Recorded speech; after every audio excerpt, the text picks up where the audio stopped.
अस्सलाम वालेकुम एवरीवन, कैसे हैं आप सब जी। तो आज मैं आपके साथ स्किन पॉलिश बनाने का तरीका शेयर करूंगी कि कैसे सैलून्स में स्किन पॉलिश तैयार की जाती है।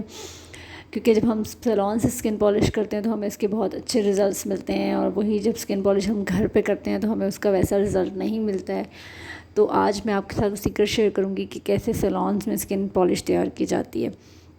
लेकिन उससे पहले चैनल को सब्सक्राइब करना ना भूलिएगा, और अगर आपको ये वीडियो पसंद आए तो please like and share the video. तो इसके लिए जो मैंने स्किन पॉलिश यूज़ की है वो गोल्डन गर्ल की यूज़ की है। आप इसके लिए कोई भी ब्लीच या स्किन पॉलिश अच्छी कंपनी की यूज़ कर सकते हो। और इसके अलावा जो हमें इसमें प्रोडक्ट्स चाहिए होंगे वो मैं स्क्रीन पे आपको नज़र आ रहे हैं। ये गोल्डन गर्ल के सब प्रोडक्ट्स हैं, ये आपको उनकी वेबसाइट से बहुत इजीली रीज़नेबल प्राइस पे मिल जाएंगे। और अगर आप चाहो तो आप किसी भी कॉस्मेटिक स्टोर से भी ये प्रोडक्ट्स ले सकते हो, बहुत इजीली अवेलेबल हैं ये सब। अच्छा, तो स्किन पॉलिश करने से पहले आप 10 मिनट्स के लिए अपना फेस क्लेंस करना, किसी भी क्लेंजिंग मिल्क से आप फेस को क्लेंस करना और फेस वॉश करना ना भूलें। उससे जो आपके रिज़ल्ट्स हैं वो अच्छे आते हैं। बिकॉज़ अगर आप अपने फेस पे डर्ट है, मेकअप है, उसके साथ ही आप ऊपर ही अप्लाई कर दोगे स्किन पॉलिश तो आपको वैसे रिज़ल्ट्स नहीं मिलेंगे। तो सबसे पहले मैंने इसमें गोल्डन गर्ल का skin polishing powder 1 teaspoon add किया है कि डबल क्वांटिटी में मैं इसमें ऑक्सीडाइजिंग अमल्शन 20 वॉल्यूम ऐड करूँगी। और फिर इसमें स्किन शाइनर के मैं 4 से 5 ड्रॉप ऐड करूँगी। स्किन पॉलिश में जो मैं इसमें वाइटनिंग पाउडर ऐड करूँगी वो ½ टीस्पून ऐड करूँगी, और उसकी डबल क्वांटिटी में मैं इसमें स्किन वाइटनिंग बूस्टर ऐड करूँगी।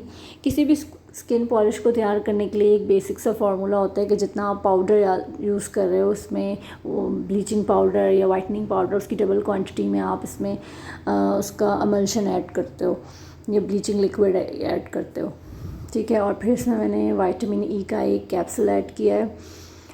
ये एवियन के नाम से वाइटनिंग ई के कैप्सूल आते हैं मार्केट में।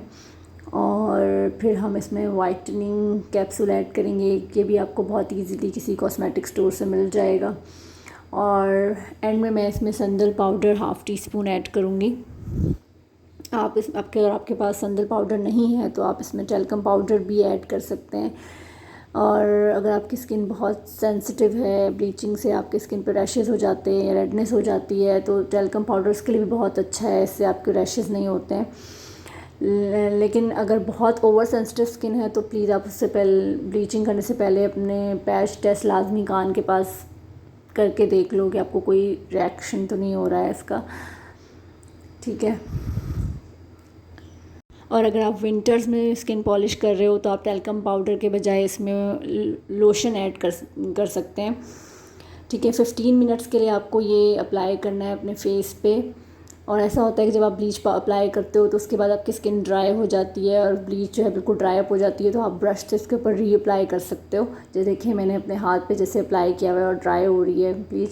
इसको मैं 15 मिनट्स के बाद धोऊंगी तो आप इसके रिज़ल्ट्स देख सकते हो।